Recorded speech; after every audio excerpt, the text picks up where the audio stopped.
പകരം ഞാനിവിടെ ട്രീറ്റ്മെൻറ്റിനായിട്ട് വന്ന എനിക്ക് തണ്ടലിന് ബുദ്ധിമുട്ടായിട്ടാണ്, മെയിനായിട്ടാണ് ഞാനിവിടെ വന്നായിരുന്നത്. അപ്പോൾ എനിക്ക് നടക്കാൻ പറ്റാത്തൊരു കണ്ടീഷനായിട്ടാണ് വന്നത്. ഞാനൊന്ന് വീണായിരുന്നു.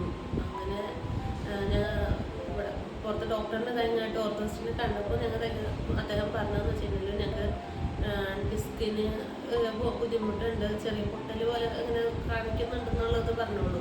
പക്ഷെ എനിക്ക് അവിടുന്ന് ഒരു പെയിൻ റിലീഫോ കാര്യങ്ങളൊന്നും ഉണ്ടായിരുന്നില്ല.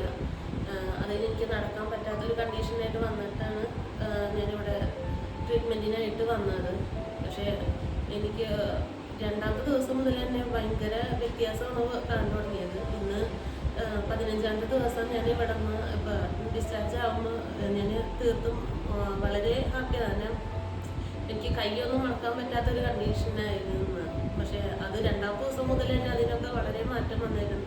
ഇവിടെ വന്ന് സാറ് MRI എടുക്കാൻ പറഞ്ഞായിട്ട് ചെക്ക് ചെയ്തപ്പോഴാണ് എനിക്ക് ഒരു ഡിസ്ക് പൂർണ്ണമായിട്ടില്ല, ഡിസ്കിന് വളവ്, തേയ്മാനങ്ങൾ, ഡിസ്ക് പറിച്ച കാര്യങ്ങളെല്ലാം ഇതങ്ങോട്ട് അറിയുന്നത്. അപ്പോൾ എവിടെ ഇതങ്ങായിട്ട് കണ്ടിട്ടും ഞങ്ങൾ അന്വേഷിച്ചിട്ടും പറഞ്ഞിരുന്നത് സർജറിയാണ് ഇതിന് ആകെയുള്ളൊരു സൊല്യൂഷൻ എന്നാണ് പറഞ്ഞിരുന്നത്. അതും സർജറി ചെയ്താൽ തന്നെ ഒരു 60% നമുക്ക് ബൈ ചാൻസ് ഉള്ളൂ ഒരു റിക്കവറിങ് എന്നുള്ള രീതിയിലാണ് പറഞ്ഞിരുന്നത്. പക്ഷേ ഞങ്ങൾക്ക് ഇവിടെ വന്നതോടുകൂടി തന്നെ നല്ലൊരു മാറ്റം നമുക്ക് ഇതങ്ങായിട്ട് കാണുന്നുണ്ട്.